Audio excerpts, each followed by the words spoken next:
तारों को हिलाया तो जनता ब्रह्मांड में डूब गई और वृक्षों के पत्ते तक निश्चल हो गए। वायु रुक गई और सुनने वाले मंत्रमुग्ध होकर सिर हिलाने लगे।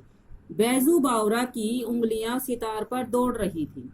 लोगों ने आश्चर्य से देखा कि हिरण छलांगे मारते हुए आए और बैजू बावरा के पास खड़े हो गए।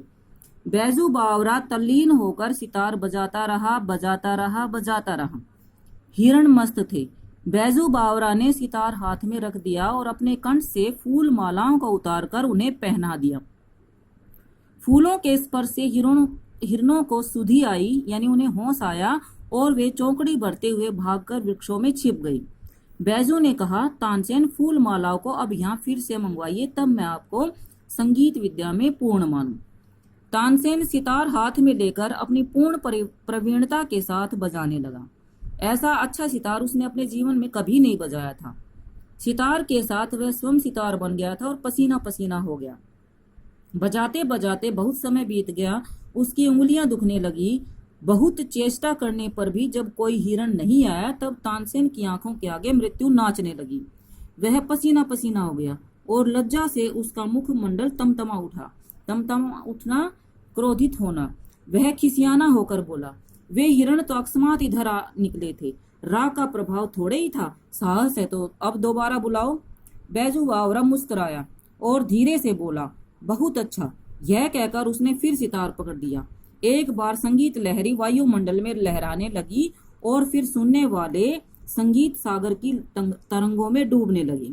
हिरण बैजू बावरे के पास फिर आए। वे हिरण जिनकी ग्रीवाओं में फूल मालाएं पड़ी हुई थी। ग्रीवाएं क्या होती हैं बेटा?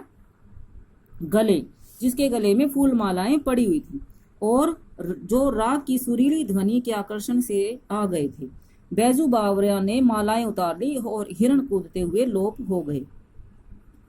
अकबर का तानसेन के साथ अगाध प्रेम था। जब उसकी मृत्यु निकट देखी तो कंठ भर आया, लेकिन क्या करता। तानसेन सरजो हार गया था। वह विवश होकर उठा और संक्षेप में निर्णय सुनाया गया, बैजू बावरा की विजय और तानसेन की पराजय। तानसेन कांपता हुआ आगे बढ़ा। वह जिसने स्वयं किसी की मृत्यु के घाट उतारते हुए दया नहीं की थी, उस समय दया के लिए प्रार्थना करने लगा। बैजू बावरा ने कहा, जहां पना, मुझे प्राण लेने की इच्छा नहीं है। आप इस निष्ठुर नियम को हटा दीजिए, जो कि क्या है कि आग्रह की सीमाओं के अंदर गाएगा। यदि तानसेन से हार जाए तो मरवा दिया जाएगा। अकबर ने अधीर होकर कहा, यह नियम नहीं, यह नियम अभी इसी क्षण से खत्म है। तानसेन बैजू बावरे के चरणों में गिर पड़ा और दीनता से कहने लगा, यह उपकार जीवन भर न भूलूंगा। बैजू बावरा ने उत्तर दिया, 12 वर्ष पहले की बात है। तुमने मेरे पिता के प्राण हर लिए थे, यानी तुमने मेरे पिता के प्राण ले लिए थे। यह उसी का बदला है। तो इस कहानी से हमें क्या शिक्षा मिलती है बेटा?